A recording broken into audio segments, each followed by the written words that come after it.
girl with a preppy vibe. Came to the spot with a friend of mine. She caught my eye. From the beginning, I was hooked. I can't tell a lie. Fresh, dressed, and fly. I respect her mind. Some dude trying to impress, but looking goofy at the same time. He bugging, she looking. I'm going for mine. Confidently, I approach with that eye-to-eye contact. She smiling while adjusting her hair, so I smile back. Pretty girl, what's your name? She said, is that true? Cause if it is, your name perfect for you. My name handsome. She said your name fits you too. See, we was clicking, and after that, time just flew.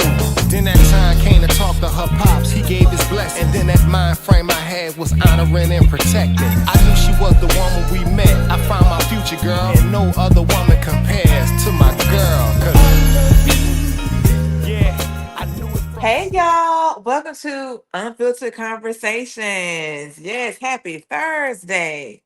Yes, I have not done one of these in a while. It's been several weeks. I had to go out of town for work. I went out of town to go see my parents. I have been on the move. So I haven't been home on Thursdays, but guess what, y'all? I'm here today and we are going to get back into the swing of things. Yes, we are. Wait a minute. So we got all things Key Nicole here. You still here, girl?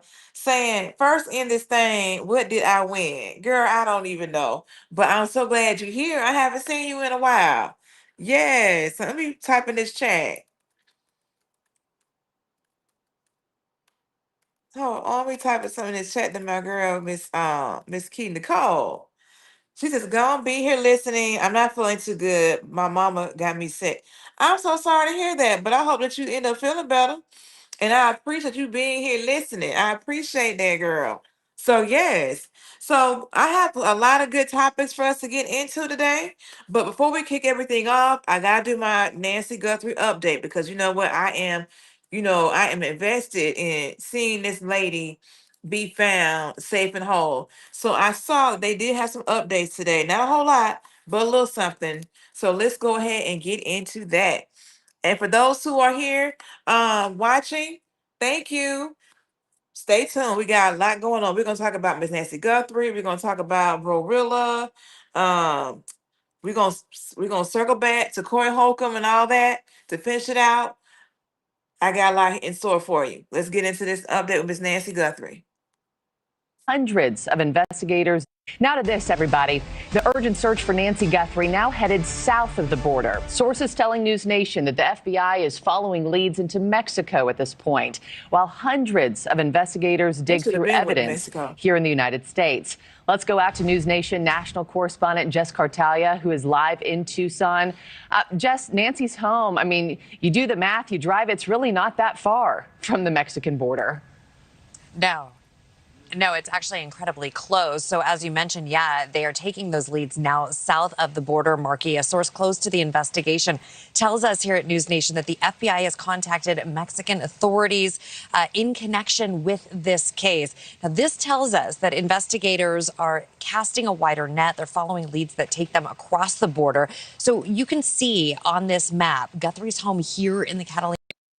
Let me say this, y'all. So first of all, I don't know why they waited until now to kind of cast the net to look into Mexico. I know the gentleman that sent in that reward note to TMZ was saying that he saw the kidnappers with Miss Guthrie at the south border, so maybe that kind of spurred them into action. But with her being as close as she is to the Mexico border, I would have already, thought to have went there, 19 days ago. Okay. We got James Ferris here. I'm doing well. Welcome to the live stream. Catalina foothills of Tucson is just 75 miles. That's an hour and a half drive to the border crossing at Nogales. Arizona sees about an average of 8,000 people coming here into the U.S. every day. Strict checks are done when you come into the country, but it's pretty easy to travel south into Mexico without being stopped. In this map of the border wall, I want to show you there's about a 100-mile stretch. There it is. That you can see without a border wall, right? That's like right along the Arizona and Mexico border. So that means someone who really knows this terrain can cross from Arizona into Mexico without having to cross at an official point of entry. So at this point, where they're showing us that, okay, she could have possibly have been taken over at this part of the wall, part of the border, but it has no wall. Like the gentleman that sent that note said he saw them at the border. I would probably go ahead and give that man some money. Like, can you tell us where did you see them at what border? Like, did you see them at a checkpoint at one of these wallless borders? Or where did you see them at? I think at this point, they may want to spend a little money and take the risk and see what they can get out of some of these folks. Particularly the guy that said, "Hey, I saw them. They told me to shut up." I mean, but when you tell somebody to shut up, they know that it's you. They're gonna be coming for you. You know what I'm saying? So I don't even know why they even put all that in the message. I would have said, you know what, TMZ, please do not read this online. I would have put that in my note because I don't want the people to, the people initially reached out to TMZ, asking for the 600K or whatever it was, 6 million. So of course they're gonna continue to look at TMZ for any updates. So you're gonna go to the same news source where the kidnappers requested their ransom. Like, come on, people. So we have Lou in the house. Welcome to the live stream, Mr. Lou. He says, all things key, Nicole. Your mama got you sick, or you just sick with your mama? Laugh out loud. Lord, let me keep it going. That's a good question, though. But I think her mom got her sick. That's my take on it.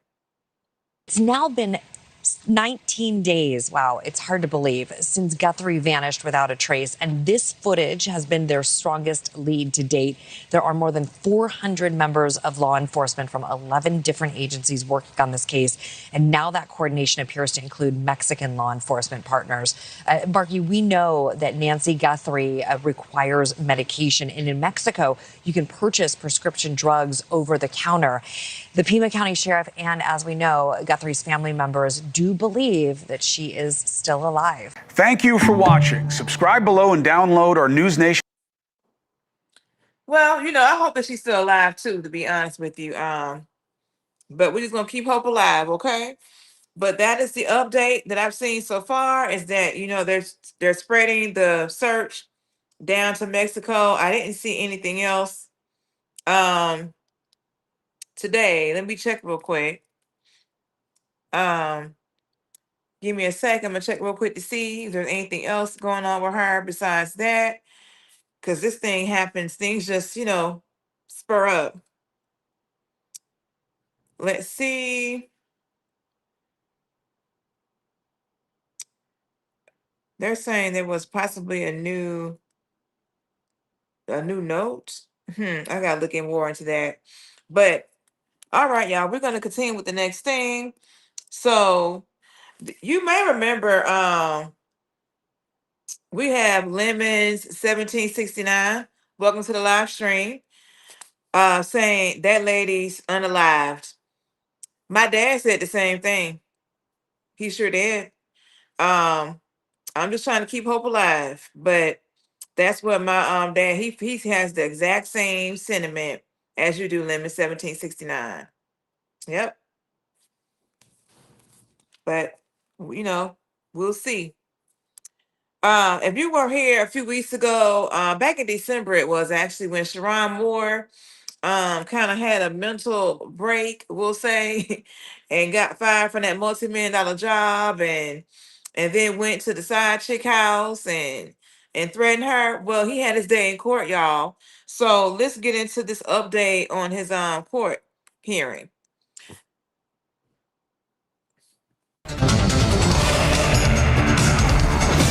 But we begin with breaking news we're following in Ann Arbor. I believe there is not probable cause to support these charges. Former Michigan coach Sherrone Moore back in court as his lawyers fight to get the charges against him thrown out. And that hearing wrapped up here just in the past 15 minutes or so. The judge ordered an evidentiary hearing in this case. That's a big win for Moore. Lauren Kostick was in the courtroom for that hearing. All right, so Lauren, boil this all down for us. Yeah, this was definitely a big win for Sherrone Moore and his defense attorney. And to be clear, his charges were not thrown out. Instead, the judge did grant an evidentiary hearing to gather more information, more evidence in this case. And a key sticking point was the working relationship between Sherrone Moore and the victim, which the judge that granted this arrest warrant back in December was not made aware of. And the judge here says that is important context when it comes to the number of calls and texts that Sherrone Moore made during that time frame. So take a look. This is Sherrone Moore walking into court this morning here in Washtenaw County. So I understand what they're saying about, okay, they had a working relationship, but I'm here to tell you, where I work at, like, if you're gonna contact me outside of my work time, it has to be an emergency. So I don't know if I really buy that, you gotta take their work relationship into context. Like, you're not gonna be just calling me like that when I'm off. It has got to be an emergency. And as a matter of fact, I don't even want a work phone. They wanted to purchase me one of those work cell phones. I said, no, I don't need that. If you need to get in contact with me, I'm sitting at my desk. Call me on this desk phone. And if I'm not at my desk, then you don't need to get in contact with me. You know what I'm saying? So let's keep this going. Accompanied by his attorney again, Ellen Michaels. And if you remember last month, Michaels asked the court to dismiss charges against Moore, arguing his arrest warrant was based on misleading information, specifically the omission of the employee to employer relationship. But the prosecution argues there's more than enough evidence to justify these charges, including the stalking charge. And here's what both sides had to say in court. During these days in question, there was communications that were legitimate. And if the communications were legitimate, it is not harassment. And if it's not harassment, it's not stalking. And even after he left, then called her, as is witnessed on body cam, called her yet again, and sent her 2 more texts. I hate you, and my blood is on your hands. And again, the judge did agree to an evidentiary hearing that is scheduled for March 2nd at 9 a.m. He called this a glaring omission when it comes to getting the arrest warrant, that the judge should have known more about the victim and Sherrone Moore's relationship when it came to the employer and employee relationship. Again, March 2nd is that date back here in the courtroom. He'll be back here in person. We'll have to wait to see what happens. But during that hearing, we could hear from the victim's attorney, also the responding officers, and the detective that asked for this arrest warrant. So really a big win here for him today. For now, live in Ann Arbor, Lauren Kostick, Local 4. So I guess that's a win, but I don't know. When you look at, like, what time of day was he doing all these calls? What was your purpose of calling this woman? You know what I'm saying? When you were texting, what did the text say? What did the voicemail say? Like, you could look into all of that. I guess that'd be part of the evidentiary hearing part, right? But I don't know. I'm interested to see how they play this off. I guess if you got money, you can pay somebody to get you off these charges, right? But you come to her house, you get a knife, and then you threaten her. Like, I don't know how you get around that, but I guess we're gonna see what kind of magic they make with this. Now, don't get me wrong. I understand, he lost a lot of money messing around with her, but I would like to see how they work out these removal of charges. As you can see, his wife didn't show up with him at this court hearing. You did see that, right? Yes. So we'll keep that going. Let's see. So next up, now I saw this a couple weeks ago, and I was just beside myself with this. Did you all see where Ja Rule and Tony Ayo got into it in first class on a plane? Let me tell y'all something. You already know. So I'm speaking to the choir here, right? Why would you get on a plane and act a fool? Like, that's federal, as they like to say. So let's get into this right here. You got men.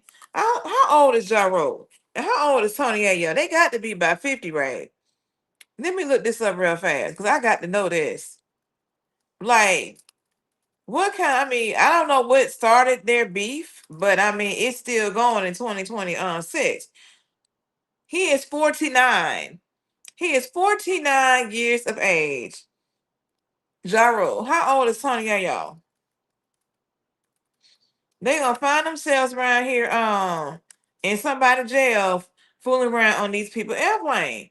So Tony Yayo is 47.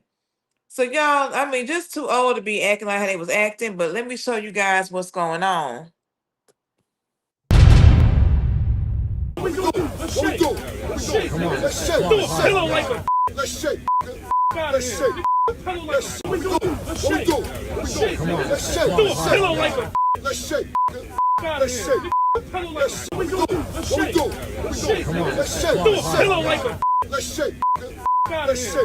Let's shake. Y'all, that was them on the plane. I guess when they realized that they were on the same plane in proximity, some words were exchanged. Ja Rule ended up throwing a pillow and stuff at them. It was a whole thing. So he did do a video after, responding, and all he did was laugh. So yeah, I guess, he got off on it. So I guess he figured, hey, I done got off the plane, didn't get arrested. So, I'm okay for right now. That's my guess on that. So let's go on to the next here. Listen, this is why you mind your business on airplanes, because imagine you trying to get to your seat, buckle up, maybe watch a little Netflix, and you turn around and this Ja Rule, Tony Yayo, and Uncle Murder reenacting the early 2000s at 30,000 feet. This was not a versus, this was a Delta Airlines rap edition. So it's the wrap-up of the Super Bowl weekend vibes. Ja Rule boards a plane from San Francisco to New York. Regular day, right? Wrong. Already on the plane, Tony Yayo and Uncle Murder. Phones out, content mode activated. And the moment Ja realizes who's on the flight, nah, it's up. Suck ass Ja Rule on the plane. Ja stands up in the aisle on the plane and starts going off. We talking insults, yelling, pointing, the whole nine. Passengers like, is this a movie? Bro, I just paid $800 for this seat. And it gets even crazier because Ja Rule, a grown man, picks up a pillow and throws it. A pillow. Not a punch, not a slap, a Delta Airlines complimentary pillow. Yeah. It's the pillow Ja Rule threw out so fast. This way he was sitting before we got him out of here.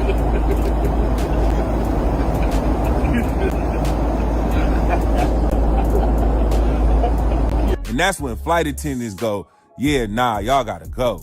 Apparently, they stopped boarding, the whole plane was delayed and escorted everybody off. Imagine missing your connection flight because Ja Rule unlocked a memory pack from 2002. Airplane mode. Federal regulations prohibit the use of cellular networks during flight, use of Wi-Fi to make video or voice calls. Pulling SMD to get Stow your tray table and carry-on items.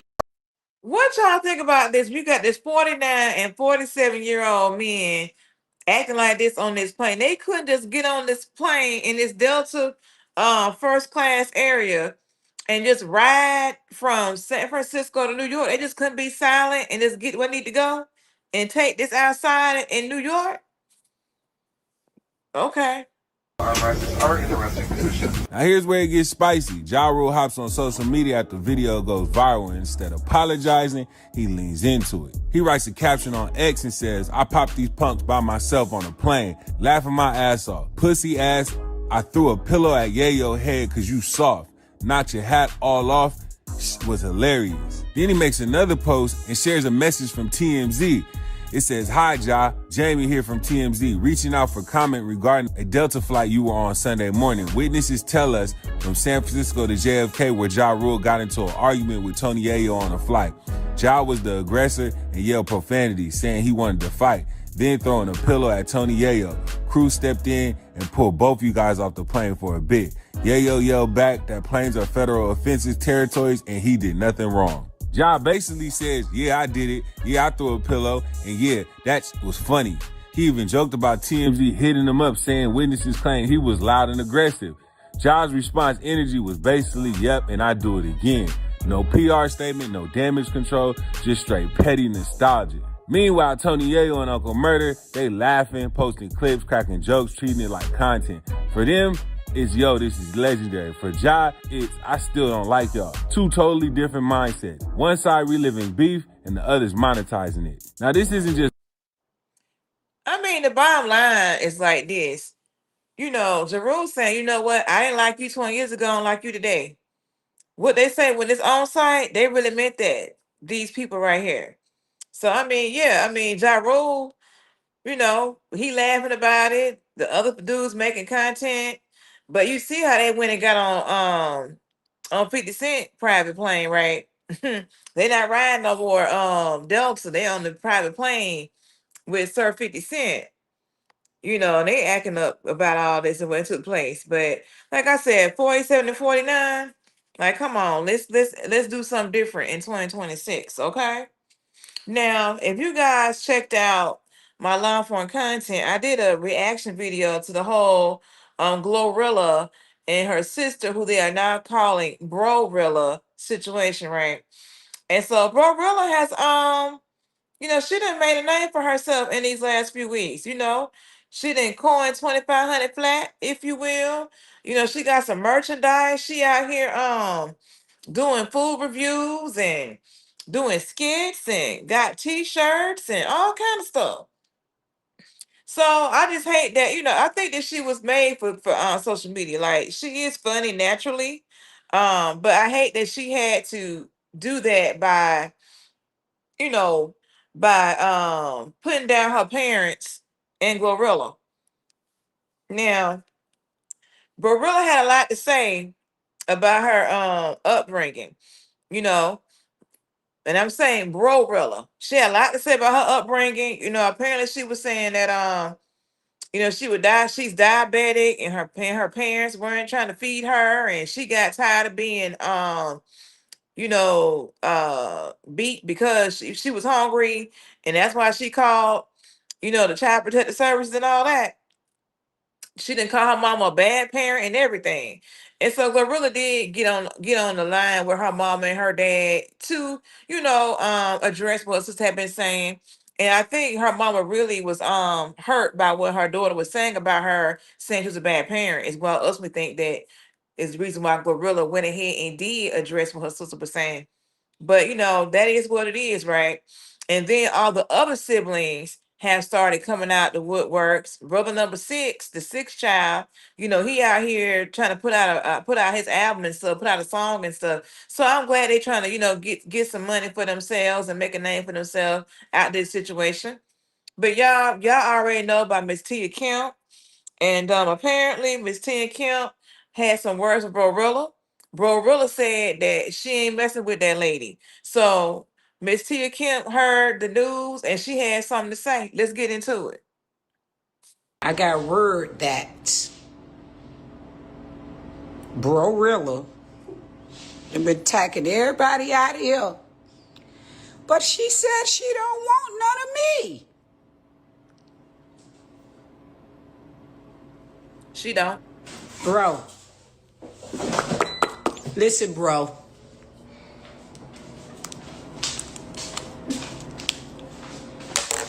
You better get up off my mother niece Glo. Okay? Leave her the alone. Alright? Okay? You leave her the alone. I ain't gonna say it no more. Go get your $2,500 flat. Eat your spicy chicken sandwiches and them diggity dogs to feeding your ass. And leave her the alone. Okay? Leave her alone now. You better leave her the alone. That's a shame that she had to come online and tell this girl to leave her own sister alone. But Mr. Lou, I did see where you put a comment saying he's tired of being labeled a wankster. Let me see what else I might have missed over here in the comments. I think that's the only one that I didn't see. Oh, I see we got a troll talking about cheap viewers and all that. Okay. All right.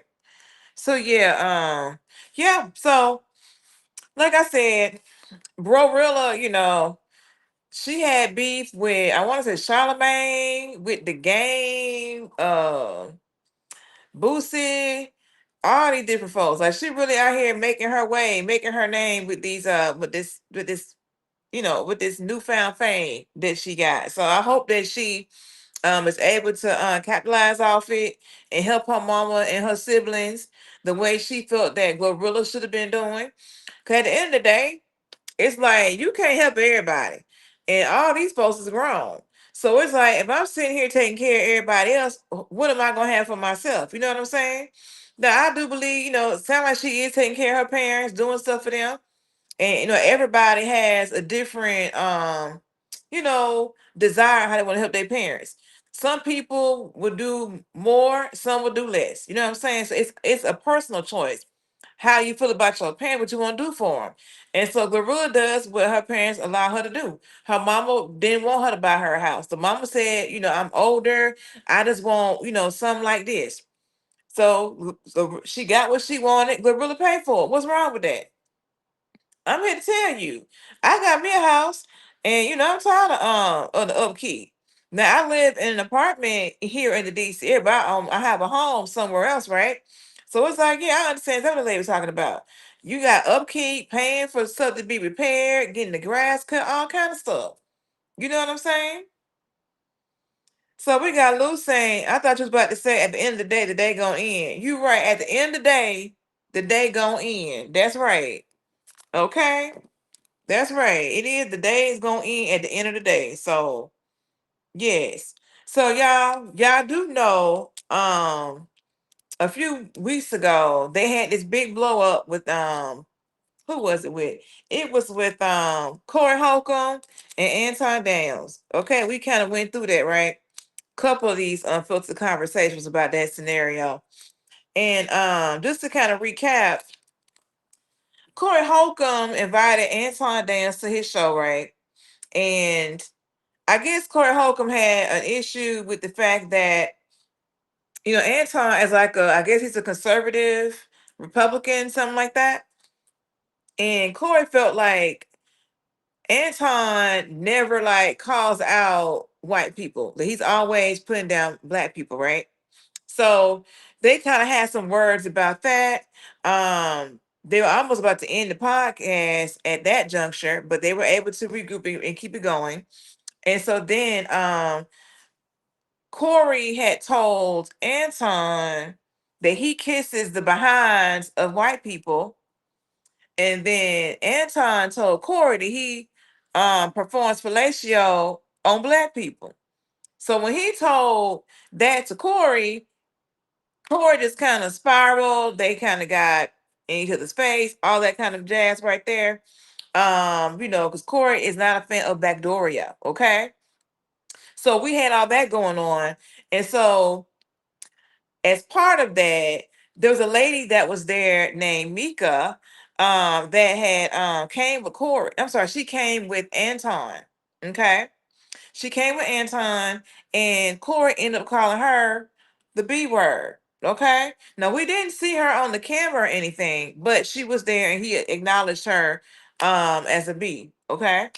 Now, after all that took place, then the next week, a video came out from TMZ that showed Corey punching this lady. Well, he didn't punch her, he mushed her in the face in the parking lot outside of a comedy club up in California. Right? So that video has gone viral and everything. And so now Corey is saying that that TMZ is trying to, ruin him. So let's get into that. That's the recap. I ain't got all that. I ducked and dodged all that. God let me tightrope over all the fire and make it all the way to the other end. The only reason I fell a little bit and got burnt is because TMZ used their mass media coverage to motherfucking play the motherfucking mind and... Y'all, Corey Holcomb does use profanity, so I apologize for that in advance. Games on you lames, but I'm gonna come out on top for that. I'm gonna show that bag check on my show. Them motherfuckers was calling me like crazy on Wednesday. That's the power of the 5150. Who was calling? Don't let them tell you this show ain't powerful. We did this show last Tuesday When I woke up in the morning, TMZ was calling me like crazy. I couldn't believe how they just kept calling my phone. So I was like, after about the 20th call, God damn, I said, I noticed them. I answered the phone, and I know, I can't prove it, but they had a fat bitch talking to me. Now how he know it's somebody fat because they call him on the phone? How can you tell somebody weight because of how they sound on the phone? When I answered the phone for TMZ, some fat bitch said, it's TMZ. I was like, damn, this is a fat bitch. What, you want some chicken? Oh, my. I was like, what the fuck is they got a fat bitch on the phone with me for? If you're really trying to get some business done, TMZ, you can't have a fat bitch on the phone with me. They had a fat bitch on the phone talking about how, it's TMZ. I was like, hey, call my lawyer. They think that I am supposed to feel privileged because now they want to give me a chance to talk to them. Come on the motherfucking 5150 show. God damn it. I got my own motherfucking broadcasting station that y'all trying to get shut down. My voice reigns through the motherfucking community. Come on my show. I ain't fucking with y'all, my ops. Y'all lying on me and building a narrative about a gun. What I'm gonna talk to y'all? And you sent a fat bitch on the phone? Oh, God. What? That's Siri. You know what? Siri got sick of you. That's how it's supposed to sound. If you got a bitch sound like that, that's different. Don't ever send a fat bitch at a real nigga. My options is too high. Don't ever send a fat bitch at me. I don't want nothing but a motherfucker who about to talk some business, or a motherfucker, if you got a bitch, like you see how Tampon came up here with the bitch that I could find a way to get work out of one way or another, come with something like that. Now he talking about Micca when he well, Tampon is what he calling Anton Daniels. He calling Anton Daniels Tampon, and he's talking about the girl Micca. When he's talking about, he can help find a way for her to do something. He is off the chain. Come with no fat bitch on the phone, TMZ. Don't ever put a fat bitch on the phone with a real one. And I ain't knocking all fat bitches, because I be fucking fat bitches. But you can't start off with a fat bitch when there's money on the line. Don't put fat broads on the phone breathing hard, TMZ. What is wrong with y'all? Y'all, I thought y'all didn't have no way to get in touch with me. After my show last week, they showed called. What'd they say? What they want? They asked, this is TMZ. I was like, who is this fat bitch? I could tell by the breath that was being forced out. This is a heavy asthma patient or a fat bitch or both. I cannot. She probably was out of breath from dialing my number so much. That's what somebody said in the chat. You know what? I can't. I mean, goddamn. All I'm saying is, you know what I'm saying? Come correct. Y'all keep coming at me foul, TMZ. You sending fat bitches on the phone. She had a turkey baster gun. The fuck?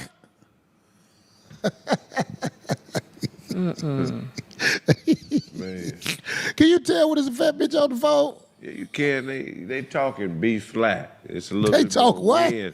They talking a deeper octave because they got more, more wind. They pushing hard because their voice box is squished. Right. Ah!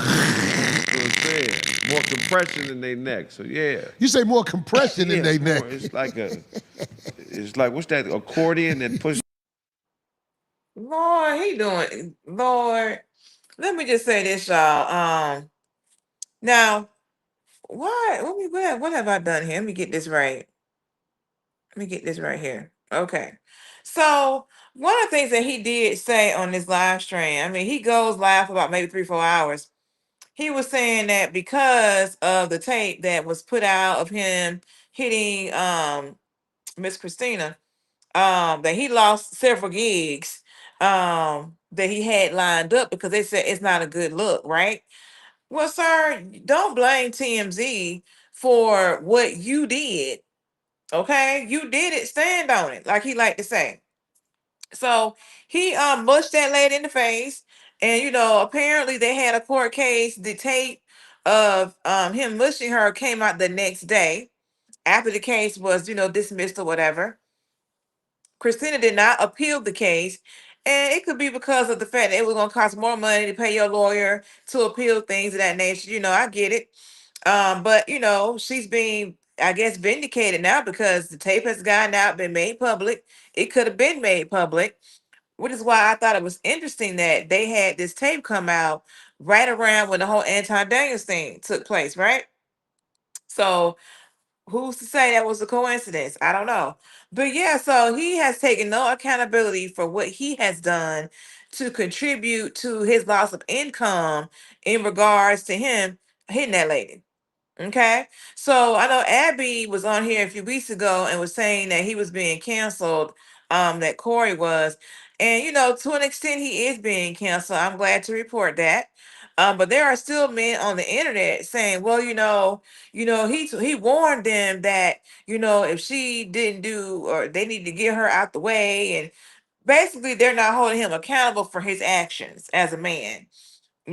So there's that. But yeah, I'm glad to hear that there are some people out there that's making him feel it in his pocket, that what you just can't be out here hitting folks, period.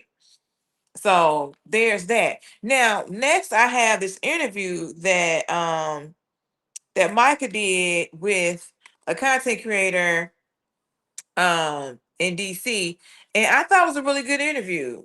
I don't have the full interview, but I have some of it. So I really want you guys to go and check it out. This man did a really good job. He asked the questions and he held her accountable, honey, and held her feet to the fire. So let's get into that. Has a persona online. Okay. I get his persona online, but personally, Anton hasn't done that to me. Okay.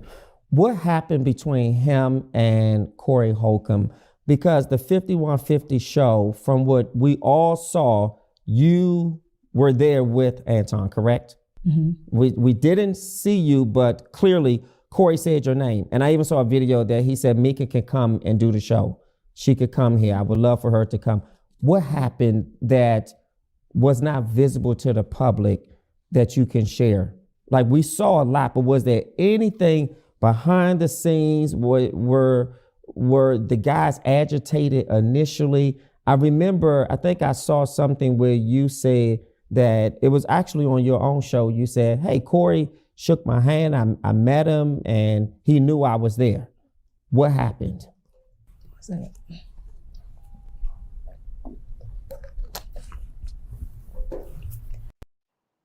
Let me say this, y'all. If I was Micca, ain't no way I would have went on Corey Holcomb's show after how he called her a B and all of that. Ain't no way.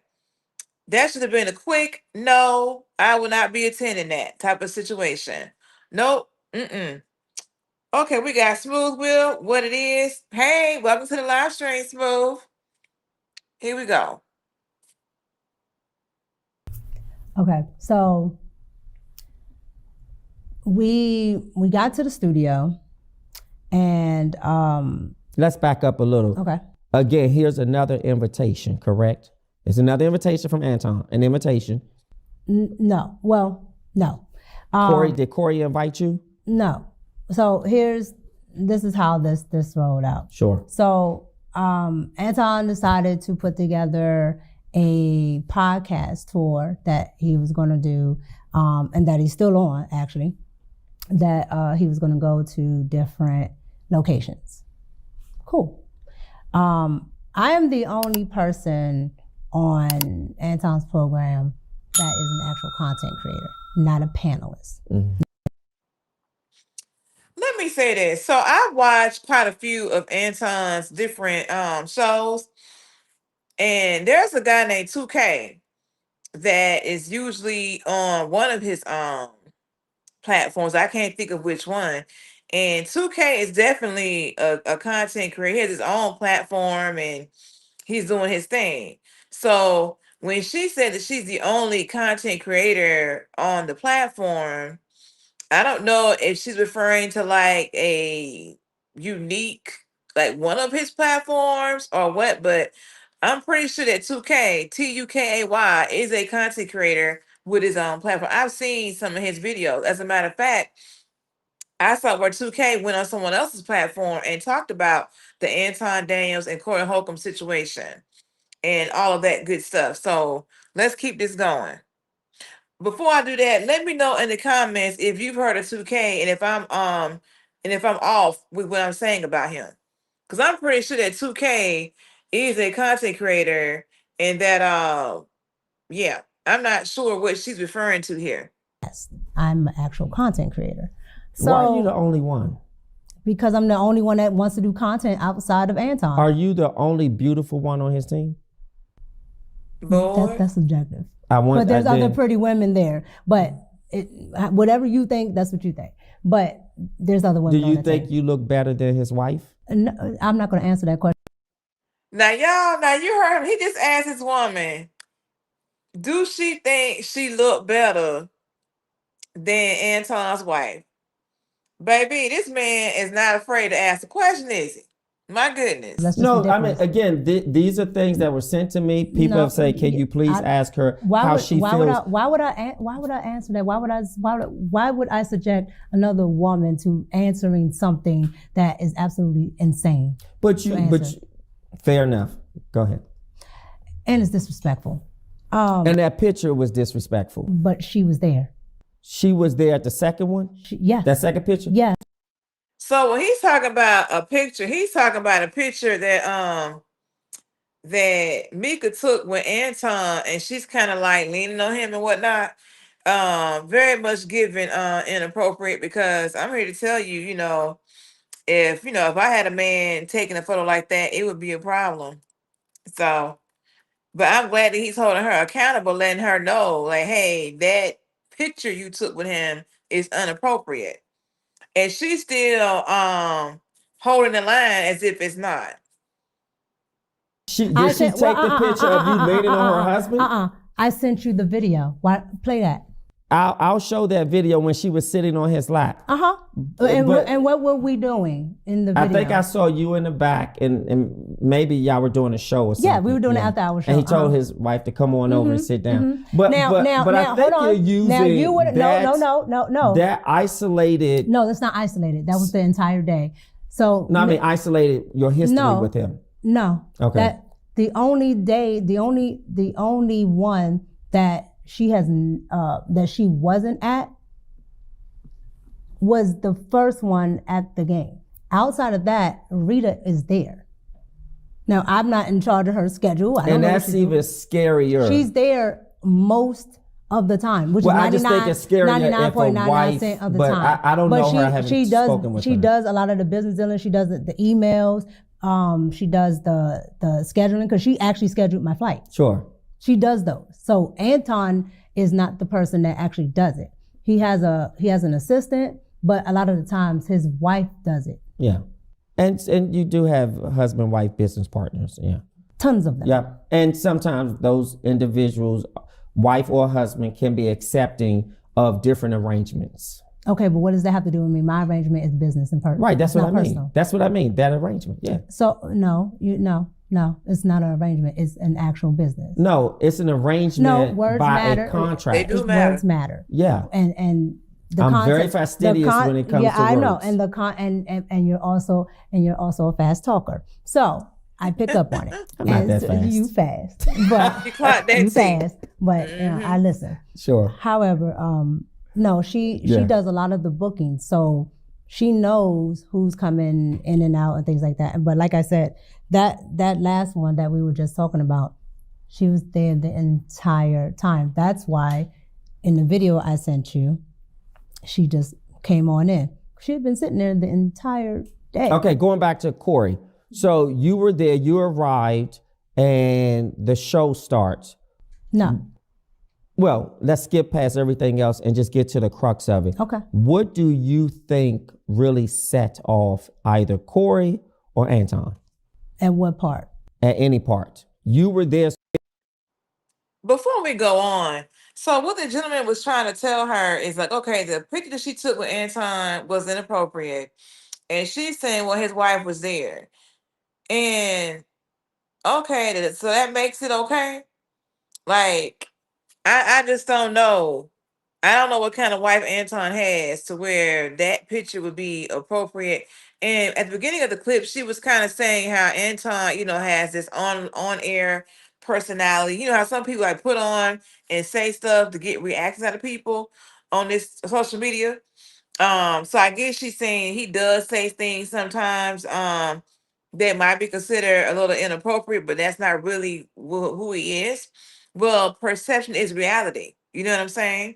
So let's keep this going. So you may have witnessed or have seen characteristics that could have been combustible I and think sort both of of them. inflamed them. I think both of them set each other off because you have two men that are good at what they do, two men that are trying to get their point of view across as what is the best view. Sure. And they don't not only not agree on political things, they don't agree on certain values. But what's the issue? Because But let me say this though, the two guys do have different political views and things of that nature, but they knew that before they did this live stream. Well, did their interview together. So it's not like, well, they got to the interview and was surprised. Like, oh, Anton thinks this way and Corey thinks that way. No, they both knew going in that they were very different in lifestyle, values, and philosophy.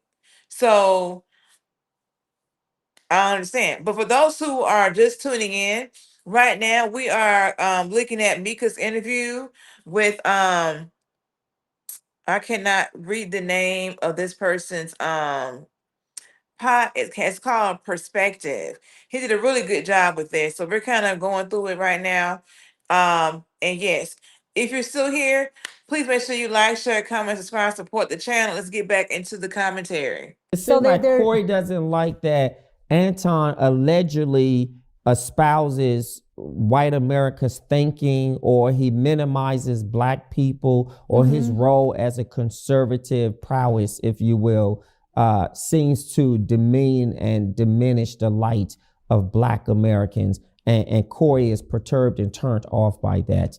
And Corey therefore, or maybe Anton Corey says something about sucking, male parts or something. And I think what actually happened? I can't remember who said what.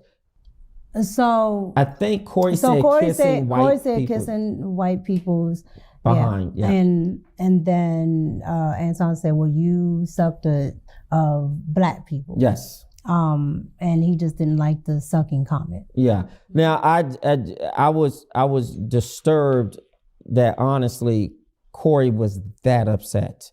I was kind of surprised at how upset he was too. But don't get me wrong, I don't think that that's a positive statement to make to anybody. But his level of angst was on 25,000. Okay, like he could not get over that comment at all. Like he just couldn't do it. I understand he doesn't believe in backdooria, as he calls it, but yeah, it was a lot more than just okay. I don't like that. Like he was very much so offended and deeply offended at that. Respectability component. I thought it was just a bat because you just said, I kiss somebody's butt, so I'm just upping this one. Well, you do this to black people, and a lot of people, use that. Yeah, but in the urban black community, you can't say to another man, suck something. But I also think Anton had a right to say what he said about you can't tell me that I'm kissing somebody's behind. Correct. And you can't tell somebody how they feel about the disrespectful comment. That's correct. Some people may not feel that, oh, well, saying you kiss white man's, but if you feel the way Corey feels, then maybe you don't, because you think it's appropriate. I think Anton handled that so respectfully. I thought the exchange, was warranted how both of them went, but I didn't think it needed to be elevated to where. And I say respectfully in the sense that Anton didn't allow it to get physical, because I thought Corey was about to dog him. When if Anton has said one more time what Corey told him not to say, for some reason I thought, wow, he may punch him. But then I was disappointed to see two black men. I didn't like it. I didn't like it either. I didn't like it. One, because there were myself and Darlene and other females in the studio. Yeah. So I didn't like that. Especially with men, I think you should be able to handle things cordially. Why did Corey call you a bitch? I don't know why he called me one, honestly. So, as you guys know, Corey did do during his 5150 show, he did do a little segment where he kind of addressed her because, she went ahead on her own platform and did a video, accounting about her experience, because honestly, nobody really would have known who he was talking about if she wouldn't have made herself known that next week. And so he did say that basically, she was with Anton and she caught a stray. He was making his comments about Anton and called her a B, and she caught a stray. He had no issue with her or anything like that. And then she welcome to come on the 5150 show and he could put her to work, is what he said basically. So I'm sure she's aware of what he said, but I mean, should he have called her that? I don't think so. But I mean, that's just what part of the course was. I mean, you was with him, he had a problem with Anton, so anything that's associated with Anton, he was coming for it. I mean, he even talked about Anton's daughter and his wife and all kind of stuff. Like, these people will go in the mud, honey, trying to come for you. So you were just collateral damage. Let's keep it going. Yeah, are you going on the show? Will you go? Am I going on on his Corey's show? show? No, not to my knowledge. But I think publicly he said Micca can. So she talking about not to my knowledge. It should be no. It should be H no, actually. It should be I would never go on his platform. After how he disrespected me, he would have to publicly apologize and send me a nice check. Okay? She need to be talking like that. Not that I'm aware of. Because basically what she is kind of saying, she's not closing the door on it, because maybe one day she might get the opportunity to go on there. But she's not as definite about it as I would be if I was disrespected with it. She was on this man platform. What y'all think? If Corey invited you to 5051, will you show up? Probably not. And the reason why I say that is the same way, I can accept an apology. I can accept somebody saying a wrongdoing. I accept people make mistakes, and I'm not putting that above anything. But I understand what that show is now, and so I don't think I fit the audience too much. And I don't think, I would provide any value. What is it that you want people to walk away with today? What truth do you want people to walk away with? And what more do you want to say about all of what we discussed today? Anton, Corey, your business relationship, your husband. We've touched on so many categories. So let's start with the first one. What truth do you want people to walk away with? Not what truth. There's only the truth. Sure. The truth, really, honestly, is that there are lessons.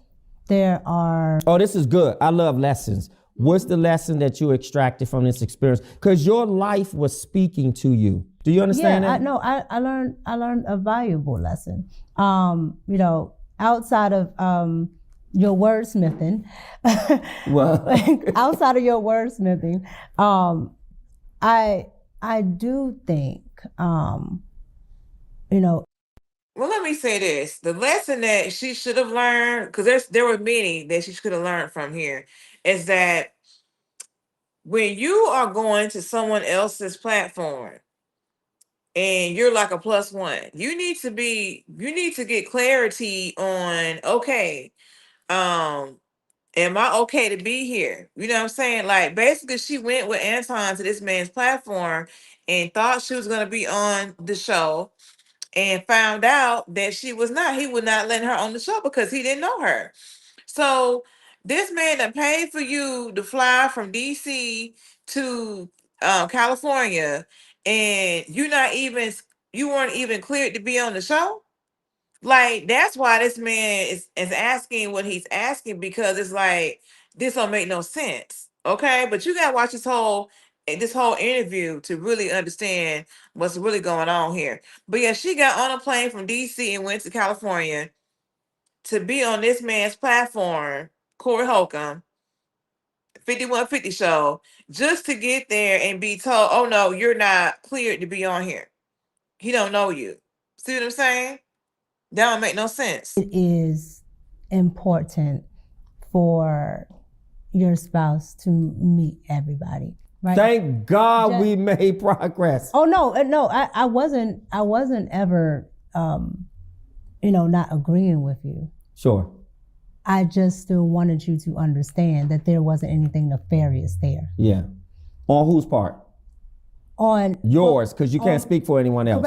Correct. Yes. But so I didn't want that to be misconstrued in what you were asking. Sure. But I do think it's important because, if and not that he would even be online talk, because he's not going to do that. Sure. But just to be able to have that sense of, if something like this happens, you understand, other people can have an understanding that, that person definitely knows what's going on, even though he does. Absolutely. I've told him this, that, and third goes on. This is what we're doing. This is the paperwork with this, blah, blah, blah, blah, blah. So she's saying a whole lot of nothing here. But the bottom line is, this lady is married. Okay. She is married. Okay. And she out here taking these photos with Anton like she this single woman. Okay. And so that's why he was like, thank God you got it. Because she's like, yeah, your husband, needs to be in the loop when it comes to what you got going on.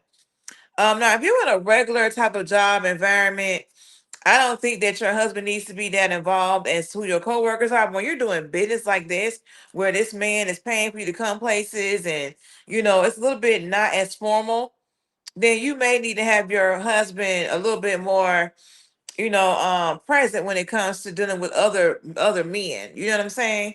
So you are here on the court side at the Pistons game, and then she's saying, well, we were only there for like 10 minutes. But you taking a picture for the ground. And oh, by the way, he made the point of letting her know, like, why do you have pictures of Anton on your Instagram but not your husband? Let me stop, y'all. Let's keep this going. Whatever. But when you have somebody, like you or others that are asking questions, I don't have to try to defend something that isn't happening. That absolutely isn't happening. And so I think the best way to put it is not having to make something a thing when it's not a thing. And so the best way to not make a thing when it's not a thing is to not be doing the things to make people think things, if that makes sense. So it's like, when you are a wife or even as a single woman, you have to know how to carry yourself. You have to be mindful of how what you do looks to others. Although it shouldn't matter, but it does. because you can't do what a man does and still be called a lady, as they say. So she out here posted up with this man, you know, and then got a whole husband. And I'm like, what does your husband think about all this? So I don't know any man that would look at that photo and be like, you know what, I'm okay with my wife taking that kind of photo with her business partner. I just don't see it. And then this whole situation where she was called the side chick and all that, what does your husband think about all of that? But of course, she wasn't gonna go into those details on this exchange here. Not having to have things appear a way, because I can tell you in each one of those pictures, that's literally just chilling And the entire time. And most importantly, if I can impose, most importantly, making your family a priority, making your husband my family is definitely a priority. Well, again, we're talking about imagery. Right. The public doesn't know behind the scenes. You're a public figure. You do a show, I do a show, you put things out there, and you have to be responsible for the images that you put out, but also the images that you are participating in, and be a very conscious, clear, and very divine woman who walks with the knowledge of knowing that any man that you deal with as a married woman should meet your husband if it's a contractual ongoing relationship. It doesn't mean that some new guy starts working at the job, your husband needs to know. No, but if you're doing business and if this person you're opening your life up to, you're flying somewhere, God forbid you could have flown somewhere and that would have been your last flight. Well, I mean, that can happen regardless whether my husband meets somebody or not. Yeah, but it's critical to have your husband an integral part of your decisions when you're out here making them. And he's still, and my husband's very much a part of my decisions, because again, I don't move, and that's I have to explain to my husband where I'm going. I don't get to just get up and go. Yeah. Right. And so that's always there. But what I'm talking about, one, the public wouldn't even know whether I did or didn't. Yeah. So me giving you this interview and telling you that it's something that the public would never even know. Yeah. But let's remove the public thinking for a second and just perhaps think about maybe how your husband felt. I couldn't. I can't. I'm not going to speculate how. Well, let me ask you. I mean, she don't need to speculate. I mean, I am certain that when her husband saw all this commotion going on with her, this man calling her a B, she being called a side chick. I've seen other creators who were doing videos saying that Anton was messing with her well before they had this spat with Corey Holcomb. So I know this man has got to have had a conversation with her regarding the optics of what she got going on with Anton. I just can't believe that she doesn't know. You don't have to speculate, but he's already told you straight up how he feel about it. What y'all think about that? You think all the images plastered all over social media, he felt good? I'm not going to do that either. You're not going to do what? I'm not going to say what my husband felt like. My husband. Did you and your husband have a conversation? Figure, so I'm not going to. Right, I'm right, but I'm just saying, did you and your husband have a conversation about what he was exposed to? He sees images on social media. Oh, you mean, okay, so are you talking about this incident? Yeah, okay. Absolutely. Okay, now go ahead and answer the question. So what I'm saying is, when your husband sees these images, what I'm saying is, it's not important what the public sees or thinks, but it's perhaps what your husband and your family feel when they open up YouTube. So those pictures have been sitting there for a year. Well, not just those pictures. I'm just saying the most recent thing when you went with Anton to Corey's show, and things was just, there was a recent conversation about you being the side chick. So that's what you're talking about. Because the images are not. But those images corroborated. But those images corroborated a narrative that people wanted to put out there. That they had something to use. Well, they have. You can. Let me phrase it this way. you can use whatever you want to create a narrative. But again, those images. It's not about you can use whatever you want. It's you have put out these images so that people can use that to support the narrative. Like these people have been saying that y'all have an inappropriate relationship. They've been saying that. And so you taking these kind of photos with him, as he said, corroborated the narrative. Like, don't give them the ammunition to corroborate anything, is what I'm saying. And she knows what this man is talking about, but she's pretending like she don't. And that's not working well here, in my opinion. On my Instagram for over a year. And that's a beef I had with you. Why is this man on your Instagram and not your husband? Lord. So, I don't want to put that in. Okay. But do you understand? Because then that pulled me to pulling his mindset in. And he's not sitting here talking. Okay. What does she mean that she can't answer the question about why she don't have her husband on her Instagram page? Saying she don't want to answer that because that's going to pull her into his mindset. So is she saying that her husband has told her that you can't post him on the Instagram page? Like, do you really think he said that? I mean, I'm sure he does not want to be on her page because of all the attention she gets being this public figure. But, you know, do she have other people on her Instagram page? Let me go look into that while this is continuing to play. I'm interested now. I'm intrigued. That's fair. That's fair. But no other males. So these are the takeaways. No males on your Instagram. Well, I wasn't finished. So Okay. we have the lessons. Yes. And we have So what was the first lesson again you said you got from this? oh just being so what the takeaways are. First, lessons. Understanding that even though this is all business, this is above board, the public may perceive something a certain way, and you just have to be aware of how they may perceive it, even if it's not that. Correct. So not to give the public something to make a thing when it's not a thing, and having to defend a lie, because now when people ask me a question about that situation, it's to defend something that absolutely never happened. Yeah. And you cannot defend a lie. What's the next takeaway? The next takeaway. People defend lies all the time. What's she talking about? This guy taught me when I was in my teen years. He said, lie, deny, and stick to the story, honey. That's what he said. So to sit here and say that people can't defend a lie, people defend what they want to defend. People will sit there and defend a lie like it's the truth.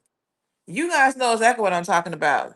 Is just to make sure that it's everything is contractual, right? You know, a lot of what she was talking about at the end was it just didn't make a lot of sense. But this next clip that I have of the interview is her talking about not feeling protected by Anton during that exchange at Corey's studio. And I guess she expected Anton to have came to her defense when she was called a B. But we'll see. I would love to have heard, I would have loved to hear what it was that Anton told her when she, gave her opinion about him not stepping in and addressing her being called a B. I would have loved to have been a fly on the wall to hear that discussion. Let's get into this. And being that I wasn't on camera, I didn't have a voice. And so I depended on the person the next day, which was fine because it had just happened. But when he spoke the next day, he was, so hype and boisterous from, what was happening with him that he didn't properly address what had happened to me. And being that I wasn't on camera, I didn't have a voice. And so I depended on the person that I trust to be my voice. Advocate, yep. And also being that you are on a big platform, everybody, for the most part knows Anton. So when you go to, it's either you don't speak about it or you speak about it. And when he went to speak about it, he didn't advocate. He only still boistered towards whatever Corey had to say. And so basically what she's trying to say is that the next day, Anton, was more focused on talking about the exchange that happened between him and Corey. And he didn't address what was said about her. We was calling her B and all of that because honestly, I didn't know who he was referring to being there with Anton. I mean, yes, he called the person to be, but I don't think that no one knew that that was her. I think that earlier that day, Anton might have mentioned that he was meeting up with Micca to do whatever, but I mean, when she decided to do her own video and to do this press tour she's on, because she's doing this sit down with this gentleman, and I want to say she also went on Tasha K too, to do her sit down. It's like I can see what she's doing. She is a content creator. She's trying to, raise her stock, if you will, in this YouTube game or whatever she's on. So she's trying to capitalize off of this situation because technically she could have just not said anything and no one would have really thought about her being called the B because they wouldn't have known exactly who it was being called at, right? But she wanted to be known, and that's fine because she has a platform too, and and she's trying to get her a little shine out of all this. So I get that. But Anton was not concerned about her and what she was called. He was more concerned about the direct attacks against him. Okay. And then once, Corey went in on his wife and kid, then that's when he became a little bit more mild mannered because now his actual family is being impacted, his wife and daughter. Or should I say daughter and wife impacted. Now he really concerned, and he wanted to kind of squash what was going on with Corey to this thing when he was kind of alluding to some legal stuff. But no, baby, this man was not concerned about you and how you put him being called to be. That was not his concern. Not at all, because you're arm candy for him. So although he's never really tried you, you were arm candy for him. He's rolling with you, on his arm, going to this man podcast, don't even have you cleared to be on the show. You're arm candy. So you were just a casualty of war, as they say. What y'all think about that in the chat? I get the boistering, but my avocation should have been first. How did you inform him you were done with the show? Well, you call him or email or? Well, again, I had to process it first. Because again, I had never been involved in something that's everywhere like that. And on top of that, it's a lie. Yep. What she did, y'all, is probably went and talked to somebody and said, hey, what do I need to do in this situation that I can flip it and make it work for me? Hence why she did her own video addressing the situation. Hence why she's on this man's platform and also on Tasha K. Okay? That's what she did. She took the time to process everything and figure out her strategy to how she can leverage all of this commotion. And I can't say I'm not mad at her. For those who are here, please like, share, comment, and subscribe. Right now, we are kind of discussing Micca's interview regarding what happened with Anton and Corey Holcomb several weeks ago that we discussed on a previous Unfiltered Conversations. Let's keep it going. So I had to process how I wanted to move forward with that. But I called Anton and I spoke to him like I would do when we have any other business dealings. Sure. And I told him how I felt, like I'm telling you right now, about, avocation and things like that. And from that point on, he called, well, I'm gonna see how you doing with it and such and such. But I just came to a point where I know that certain things aren't going to change because that's his platform, and I wouldn't want somebody to change their platform. I mean, what would he change? I mean, you wanted him to advocate for you as if you was his woman. Now, this is the thing. I understand that Anton has said that if you're with him, you're under his covering. I've heard him say that. I've watched his shows and everything. But at the end of the day, what I would say is can't nobody advocate and cover for me better than me. Okay. So yeah, I would, if you feel like you need to address it, you need to address it. You know what I'm saying? Now, when it comes to Anton, he's not your man. He's a business partner. You're on contract with him. Okay. So yeah, he's a man. He's supposed to cover you per se. But you a businesswoman, you a boss. You have your own contract with him. You your own woman, right? So you have to handle business where you want to handle business. And so I think she gave too much credit and expectation to Anton as someone who's just a business partner to advocate for her. Because, ma'am, you are a content creator, so you have your own platform. She kept saying, I'm a content creator, I'm a content creator. So you didn't have a voice per se in that moment with him calling you a B. I mean, she could have, jumped on camera and made a scene, but that wasn't the right move to make. She did what she left and went on by her way and then got on screen and said what she wanted to say. That was probably the best thing she could have did. But at the end of the day, I would not have expected Anton to advocate for me. I would advocate for myself. And on top of that, she said that she would make between, $2,500 to $3,500 a month for her 1 day a week spot on the Room 9 show. And they probably do that show, what, a couple hours, 3 hours per day? I mean, you doing that 1 day out the week and you getting $2,500 to $3,500. Baby, let me tell you something. I would have kept getting my check. I would have known, like, look, I'm not expecting this out of Anton, but I'm gonna continue to make this money.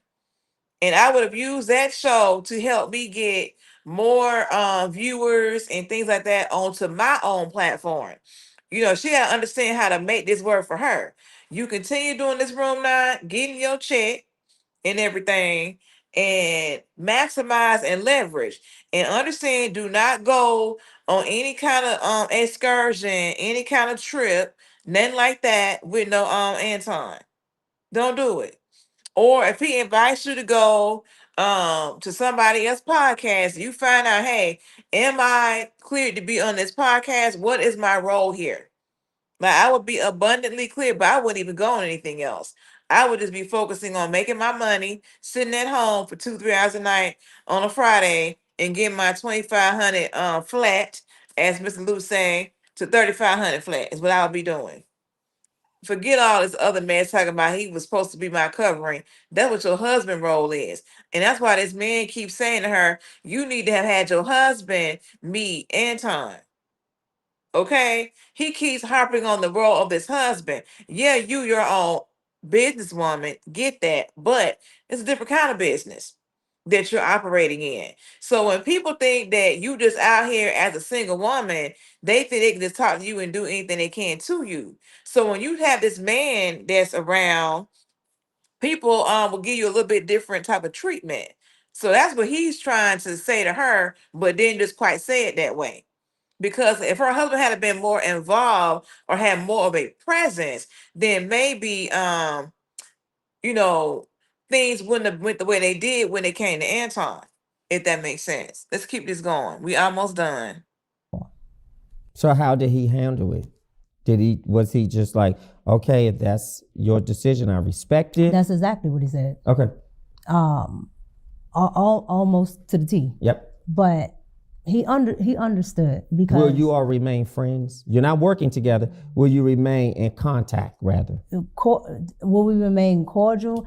Will you remain in contact with each other? No, we never had a relationship where he's just calling me just to call, just like we don't go out and chill just to chill. But he can send you a message on a DM. Like, is he blocked? No. So he's not blocked. Okay. No, he's not. So he still has access. If he wanted to reach you, he has access. He's not blocked. He's not blocked. Yeah. Because there isn't. I don't have a disdain or something like that for. No, she ain't finna block this man because she wants to keep that connection available. Because who knows in the future, she might can leverage that relationship. Now, I'm sure her husband might have told her that, you know what, we don't need that 2,500 flat, 3,500 flat. So you need to get off that. So yeah, that's who told her to get off that show, was that husband of hers, because you around here, being disrespected, being called a side chick, all these things. Distance yourself from this situation. That's probably what her husband told her. And I am surprised that she got a husband. All this time, I'm thinking she was a single woman, and she ran here with a whole husband and married, and got all this going on. And he does. And you just ended your contract. We just ended the business relationship that we had. Okay. And I'm not interested in bashing Anton, and I'm not taking away from what Anton did on the side that helped me with my journey, but everything has a season. Yeah. And I think just ours have come to an end because at this juncture, I can't trust that you'll advocate for me being I was under your covering at the time. And that's what, I have to have in somebody that's a business partner, that's doing, my management or bookings, anything. I just don't understand why she's saying about this covering when it's somebody you're doing business with. Can somebody help me understand this? I understand covering when it comes to like your man, your daddy, your husband, but I don't understand this covering when it comes to a business partner. Can somebody give me some insight as to why she keeps saying that she gotta have this covering with this business partner? You supposed to be on a contract. You your own boss, your own woman here. So what covering do you need? I mean, in that situation, you really shouldn't have been at this man's studio if you weren't okay to be there. Like, it sounded like to me that they didn't know you was coming. So Anton didn't properly handle business when it came to, ensuring that you were supposed to have a seat in the room. So I understand she's referring to the lack of business etiquette when it comes to that. I get that, but at this point, I'll be wanting to know, okay, I need all details. Well, do you mind if I contact their person to make sure that, all things are in order? You know what I'm saying? I will be diligent when it comes to that if I was her. But she's not working with him anymore, so it's a non-issue. Never met your husband. Well, I don't want to leave that out. I know you lined up everything else, but we need to always keep that a part of your lineup. Well, doing business with anybody, they need, particularly male, they need to meet your husband, because as men, I already that was my first thing. That was in the lesson. Okay, well, I addressed that already. Okay, maybe I wasn't just listening as thorough because I wanted to. I just wanted to. You did because you went on your. See, I listened to you, but that was the first thing I said. Your husband is my boy. He's a really nice guy, and I want to make sure. He's met everybody, but this is the first person that I've actually done business with that was strictly out of town. Okay. So again, that was a different dynamic. But again, like I said, I learned a lesson from it to either, I don't know, he has to fly, or the person I'm doing business with has to fly, and so they can cordially meet face. No, the person needs to fly in to meet your husband. No, I'm saying if I'm going out, maybe he flies. That's what I'm saying. Okay. He flies, or the other person can fly in, and then they can cordially meet together in person. But okay, well, that's where, you know. Well, I want to thank you for doing this interview. I think you did a fantastic job. I put you under the heat. I pushed back. You pushed back. You was poised, and I appreciate your posture and wanting to make sure that you gave clarity to what the world and everybody else out there either want to believe, wish to believe, but you were here to annihilate all those negative beliefs. And I think you did it with class. So I want to, again, thank you, and I appreciate you for coming on. Look, everybody has a perspective, and I often say, what's yours? So in order for me to know what's your perspective, go like, comment, subscribe, share, and I can't wait to hear from you guys. Thank you for watching. Thank you. So yeah, I think the gentleman here, Orlando, did a good interview. It was about an hour, 45 minutes. I didn't show the whole thing. So I want you guys to go support him. He only has like 4,000 subscribers. I was like, you know what? He doing all this and only got 4,000 subscribers. I had to go and support and subscribe to the channel is what I did for him. But let me tell y'all, Reed 7114, welcome to the live stream. Yes, she has a husband. I was floored when I saw this interview. I think it was yesterday. I was like, this chick got a husband. I had to watch it and report on this because I just couldn't believe she had a husband, and she out here taking these photos with Anton on the court side and leaned up on him. Like, I just couldn't believe this. Like, there have been videos being made about Anton dating this woman, that she was the side chick to him and his wife and all that. And you got a husband, and what is he saying about all of this? So she would not go into any detail about what the husband, had to say. Well, I'm not gonna go into his thoughts. Baby, that man done told you something. You ain't gotta go on his thoughts. He done told you his thoughts verbally. But yes, y'all, she is married. She didn't say how long or anything like that. And apparently she got pictures of Anton on her Instagram, but not her husband, according to the host. I wanted to verify, but I don't have Instagram on my tablet. But yes, y'all, check out this interview and hear all this what she had to say, because she really was trying to justify what she was doing. But this interviewer held her to the carpet and was like, these pictures you take with Anton inappropriate, and would you want your husband going with a woman to this, that, and the other. So I like how he, asked the questions, but I will say that he mentioned up front that they used to work together. He was a producer on a show that she was on. So they have history. And he did say that he actually knows this woman's husband. But I guess she's keeping him private so that people don't know who he is, since she's a public figure. I'm not really, no, I don't know about all that, but that's what seems to be the case here. But yes, y'all, we're gonna move on from that. But if you got any comments on that situation, let me know. So I got a couple of videos that I thought was entertaining. And this first video is about a woman that found out her husband had a child on her. So let's look and see how she handled that. Let's get into it. My ex had a baby he didn't tell me about, so I never told him I knew about the baby either. I was losing it at first. I met the baby when the baby was born. I would send my husband's baby mama gifts for the baby and visit them without him knowing. I celebrated birthdays and holidays.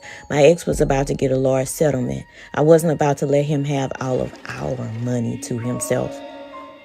We were one is what the marriage vows said, so we spoiled the baby mama, literally. So I helped raise the baby. No back child support was coming out of my money that I was about to get for him cheating. This day he said he loved only me. He lied. He had me join a circus, so I clowned. His mistress was a good secret keeper. She never told him that I knew about her because she was mad that he didn't leave me and wasn't helping her with the baby. I had her thinking we were in this together, giving her gifts for 1.5 years until the doctors found out that baby had a rare illness, went to the hospital and didn't make it. I moved the money from our accounts in small increments, used the baby mama to collect my receipts. He had to pay alimony, spouse support, half of his retirement, and his baby mama paid a lawsuit for alienation of affection. My ex had a baby, he didn't tell me. Now that right there was some serious Get ready with planning, me, y'all. That was some serious planning right there. I mean, she knew the man had a baby on her, was in cahoots with the baby mama, gave the lady money, bought gifts, went and visited the child, and said she ain't about to let this woman get none of her settlement money from this man right here. Okay? Yes. Yes, she did. Now back to y'all in the comments. We got Smooth was saying that this woman is a walking lie. We all know he smashed. Probably so. I mean, because I just feel like the way she was answering them questions, it was very scatterbrainish. It wasn't very like on point, direct. Like, you know, if I'm married and I got a husband and I got folks saying things like that about me and this internet, I'm gonna come in there bold. I'm gonna be clear in what I'm saying. It ain't gonna be, well, I mean, what do you mean? Like, it's not gonna be done. I'm gonna be real clear. I'm gonna tell you what you mean when you ask me something. I'm gonna be real clear for you. You know, she didn't come with that kind of energy, and I guess maybe she's all about being this persona of being this feminine woman. And you can still be feminine and be direct. You sure can. Especially when you got your man at home upset about what's going on in this internet street. Okay. So Reese says, strange, she lives in the DC area. I wonder if he's in politics. Probably he could be. Could be. Yep. They said that she was at the A Street Festival one of these years. Was it this year, last year? I think it was last year that she was at, well, yeah, last year at A Street Festival performing. But you know, I don't know. So on to the next thing. The next thing here, this was something that Lavonda had sent me. She's not here to see it, but you know, I'm giving her credit, y'all. So let's go ahead and get into this. This girl was dating a serial unaliver. Let's get into it. Y'all have some, I don't know what kind of time, what kind of algorithm y'all got, because I don't get these kind of crazy stories. Me while I tell you about my ex who was a serial killer.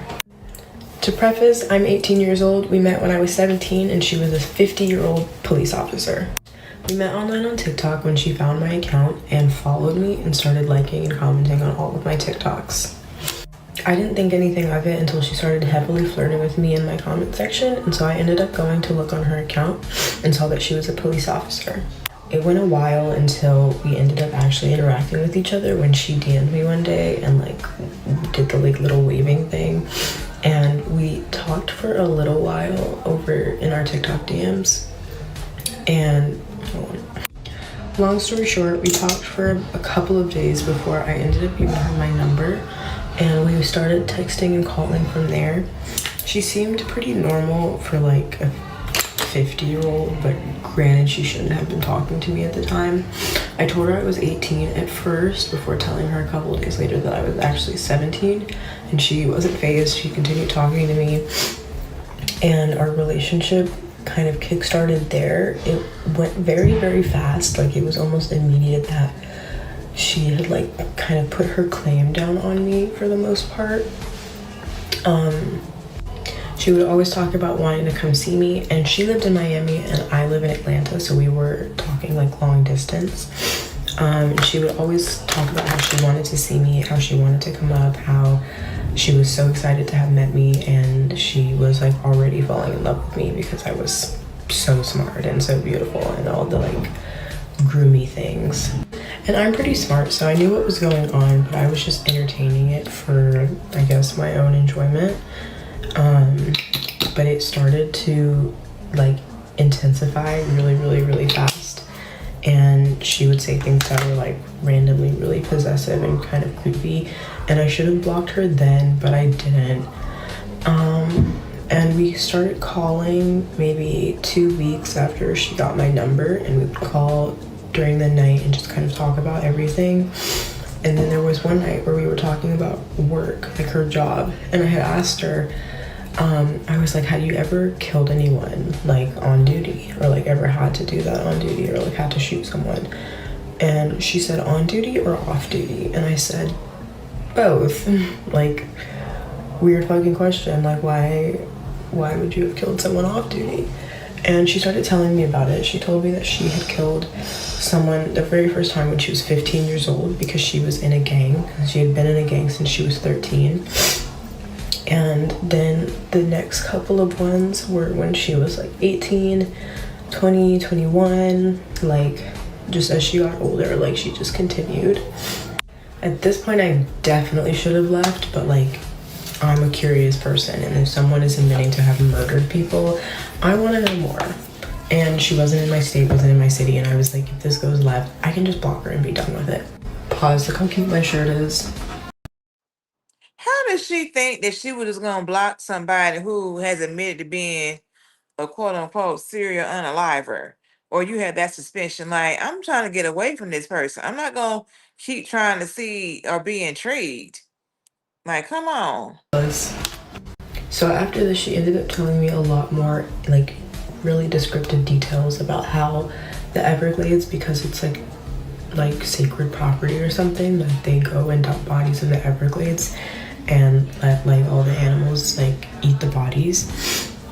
And she would also tell me about like her torture methods and how she would have to do what she called grab and smash, or like smash and grab or something, where she would pick someone up off the street and like beat the shit out of them and drop them off somewhere. She would have to do like pickups and drop offs for her gang, where she would go and pick people up and then deliver them to the gang for them to do whatever they needed to do to that person. To this day, I'm not really sure why she was telling me all of these things and trusting me with it, considering that we had only talked for like 2 weeks. And I was a 17-year-old girl that definitely would have like squealed. But silly old me, of course I didn't, because I didn't really have a lot of information on her and I didn't know what to do with that information that I had found out, so I just kept talking to her. After that, she started making more direct threats towards me, being like, I really want you to be mine, like if you don't, like I don't know what I'll do. And I was taking that as a sign of like, oh, like if I don't engage in this relationship with you, like you're going to do something to me. So I continued talking to her, and 2 weeks later, after she told me, she came to my city to meet up with me. And I was petrified, but I felt like I couldn't say no because she had pushed for it for like days and days and was being really aggressive towards me if I didn't. So she flew up and stayed in a hotel, and I met up with her, and inevitably we did. How can she be so calm talking about dating a serial unaliver while doing her makeup? Okay. I would probably be sitting somewhere trying to keep the eyeliner from running as I'm reliving and talking about that traumatic experience. But, you know, she just doing her makeup casually, honey. Like, okay. Dating relationships. After that time in the hotel, she basically declared that I was her girlfriend and that I wasn't going to go anywhere, or else she would do terrible things to me and my family. And later on throughout our relationship lasted about like maybe 10 months. She started to, So after that, she started coming up to see me more. So she would come up to Atlanta maybe like twice a month. And she would stay for a weekend or a couple of days, and we would see each other during that. During a couple of those stays, she had pulled a knife on me, pulled a gun on me, but also promised that she would never do anything to hurt me, promised that. So why would somebody pull a knife and a pistol out on you and then say, well, I'm never going to hurt you? So why are you pulling out these weapons?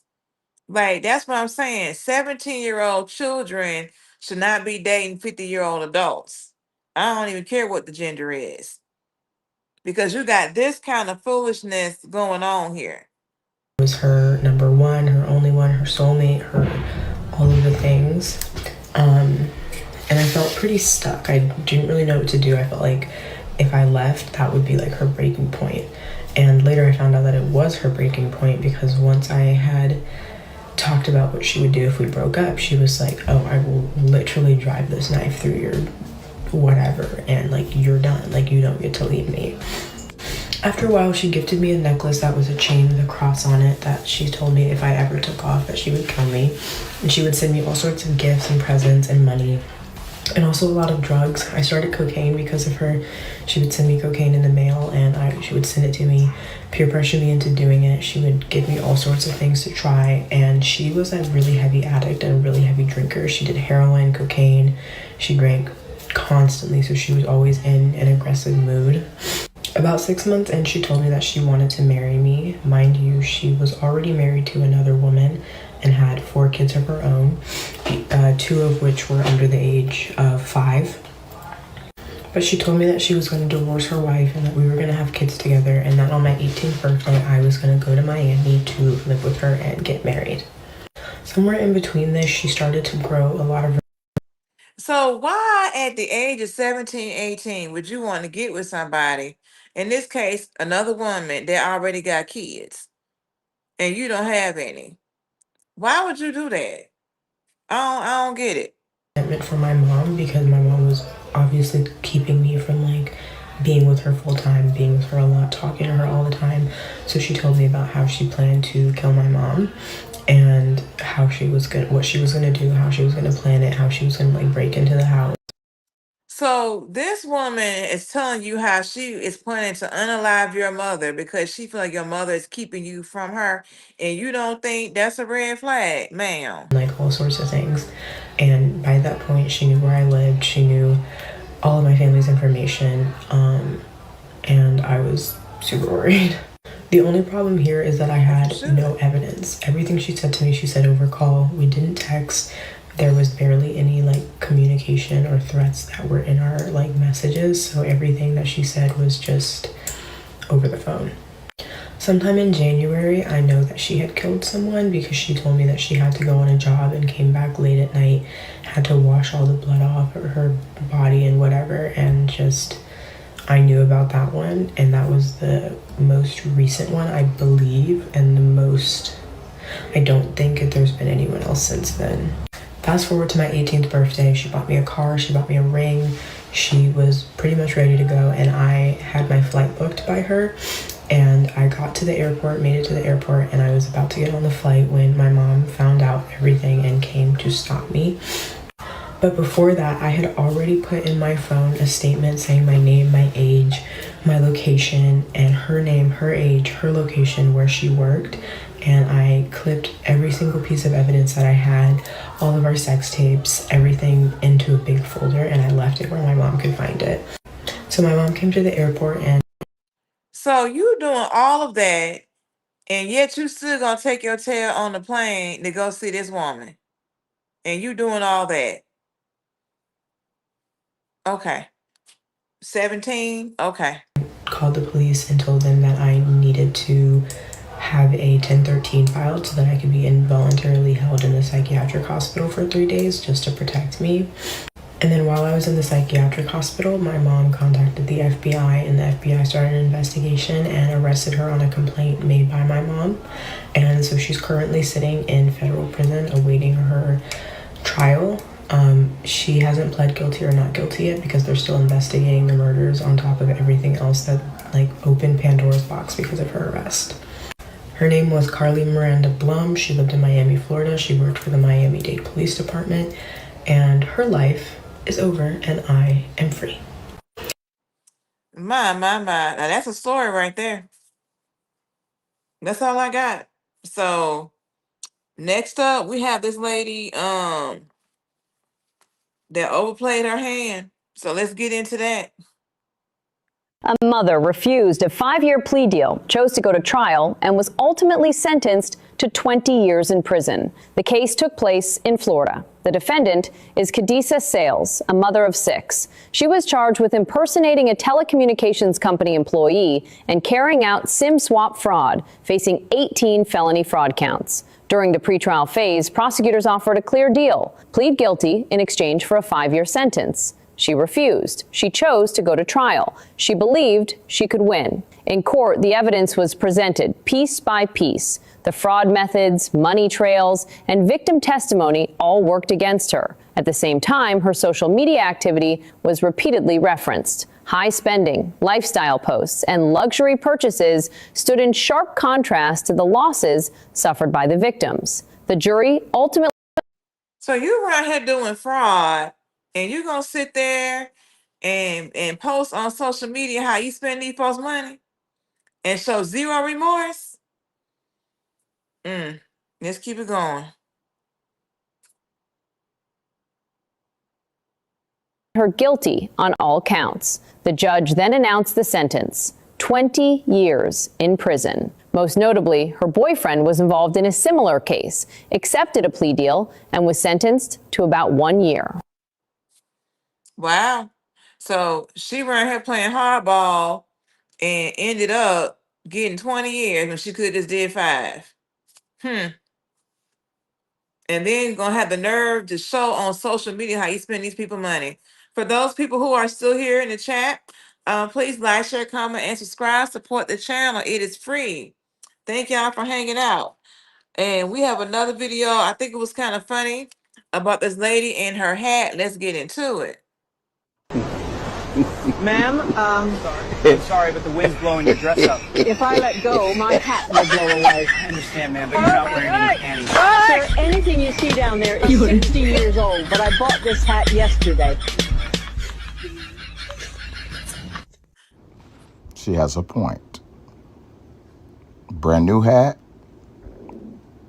for a 60-year-old, being exposed. I think the lady's brilliant. That lady said she gonna keep that hat, y'all. That hat ain't going nowhere. But yes, y'all, my. But yeah, we've had a lot to talk about today, particularly with Corey Holcomb, Micca, Nancy Guthrie updates, Tia Kemp, GloRilla, all the things. So we have been on for an hour and 46 minutes and 30 seconds. I will be back on Monday for the check-in. So please make sure you have subscribed to the channel. You get my notifications, all that good stuff. I might pop in this weekend. If I do, I will schedule in advance, but I will definitely be back next Monday for the check-in. So if I don't hear from you or see you before then I hope you guys have a great night, a great weekend. Stay safe and warm, and I will talk to you soon. Bye.